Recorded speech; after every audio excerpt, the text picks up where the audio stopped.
आजकल जो बड़े बड़े मीडिया घराने उनमें से कुछ को देख लेंगे तो पहले रवाज होता था कि कई बार दो लोग आपस में नाराज होते थे तो तीसरा सुलह कराने आता था।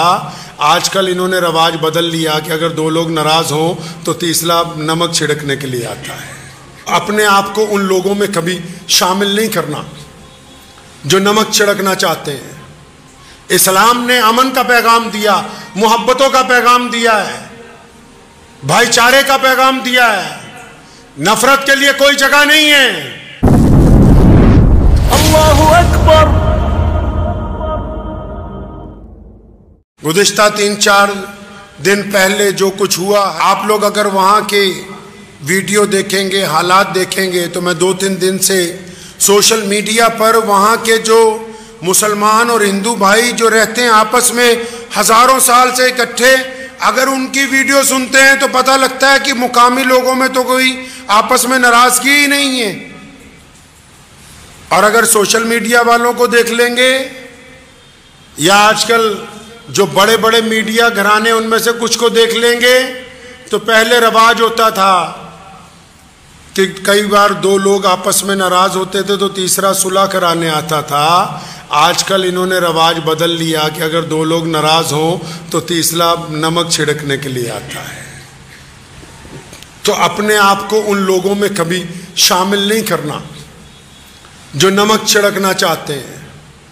इस्लाम ने अमन का पैगाम दिया, मोहब्बतों का पैगाम दिया है, भाईचारे का पैगाम दिया है। नफरत के लिए कोई जगह नहीं है।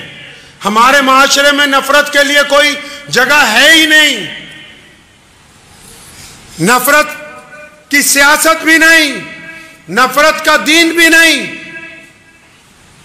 इसलिए जो लोग सोशल मीडिया का इस्तेमाल करते हैं वो इस बात को ज़हन नशीन कर लें, कोई जितना मर्जी नफरत की बातें करता रहे, यह हमारा काम नहीं है कि हम नफरत फैलाएं। हमें प्यारे रसूल सल्लल्लाहु अलैहि वसल्लम ने एक मजबूत माशरा अता किया है जिसमें नफरत के लिए कोई जगह नहीं है। अब आप आ जाइए हालात के ऊपर, जो कुछ हुआ। कहते हैं कि जी सरकार की बड़ी नाकामी है।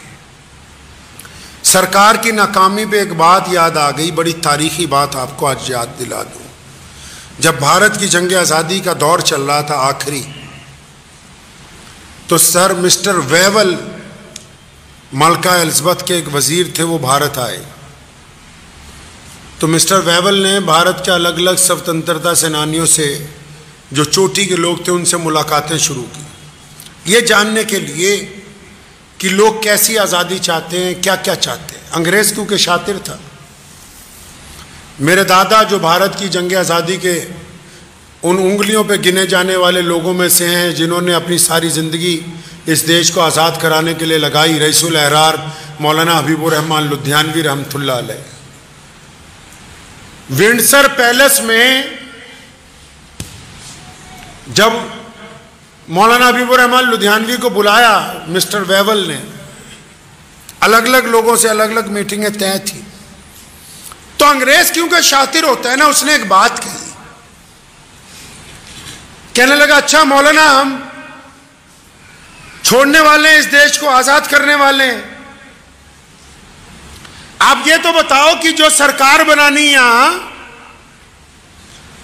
जो निजाम बनाना है, तो सरकार का धर्म कौन सा होगा, सरकार का मजहब क्या होगा? क्योंकि अंग्रेज ये समझता था ये जो नीति है लोगों को आपस में लड़ाने की, ये इस मिट्टी में ये बीज अंग्रेज ने बोया। अंग्रेज ये समझता था कि भारत का इतना बड़ा मौलवी है, लाखों लोग इसके पीछे चलते हैं, तो मैं इनसे ही पूछूं कि जब आजाद हो जाएगा देश तो सरकारी धर्म क्या होगा?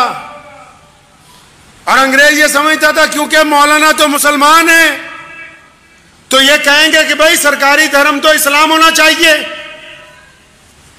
फिर जब दूसरे आएंगे उनसे पूछूंगा, वो कहेंगे नहीं इनका नहीं हमारा होना चाहिए। तो तो उस वक्त रईसुल अहरार मौलाना हबीबुर रहमान लुधियानवी रहमतुल्लाह अलैह ने जो तारीखी बात कही वो आज की सरकारों को बताना चाहता हूँ। और फरमाया, मिस्टर वेवल, इस्लाम ने हमें ये समझाया है, हमारे मजहब ने हमें ये समझाया है कि जो सरकार होती है ना, जो हुकूमत होती है, उसका जो काजी होता है, उसका जो जज होता है, उसका जो कमिश्नर होता है, उसका जो डिप्टी कमिश्नर होता है, उसमें जो एसपी होता है, उसमें जो वजीर दाखिला होता है, उसमें जो मुख्यमंत्री होता है, उसमें जो प्रधानमंत्री होता है, उसमें जितने बड़े बड़े ओहदेदार होते हैं जो सरकार की कुर्सी पर बैठ जाते हैं, तो कहा था कि मिस्टर वेवल, तुम्हें गलतफहमी हो गई, तुम ये समझते हो कि मैं ये कहने वाला हूं कि सरकार का धर्म इस्लाम होगा। फरमाया, सुनो, हमारे दीन ने हमें यह समझाया कि जब कोई भी आदमी सरकार की कुर्सी पर बैठता है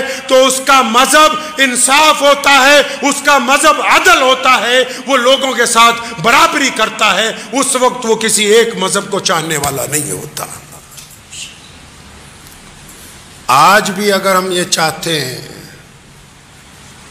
कि अमन कायम रहे, मोहब्बतें कायम रहें, तो हमेशा याद रखिए, नफ़रत फैलाने वाले लोग कम होते हैं, लेकिन मोहब्बत वाले क्योंकि चुप रहते हैं, एक दूसरे से प्यार का इजहार नहीं करते, इसलिए आपको दूर से नफ़रत फैलाने वाले ही नज़र आते हैं। आप जाइए, मैंने पिछले 2-3 दिनों में जो तजर्बा सोशल मीडिया पर जो वीडियोस आई उनसे नोट किया कि जिस जगह के हालात बदतरीन हुए, वहाँ के जो मुसलमान और हिंदू भाई हैं वो तो आज भी कंधे से कंधा लगा के खड़े हैं।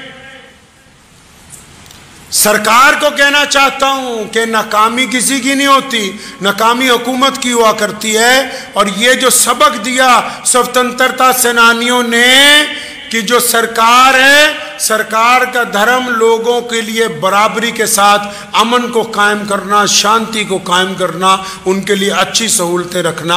अगर हम बराबरी को कायम रखेंगे तो फिर कोई भी आदमी गुस्ताखी नहीं करेगा। खासकर सोशल मीडिया पे जो लोग नफ़रत फैलाते हैं, उस नफ़रत को आगे फॉरवर्ड करने की बजाय डिलीट करें, उसकी रिपोर्ट करें।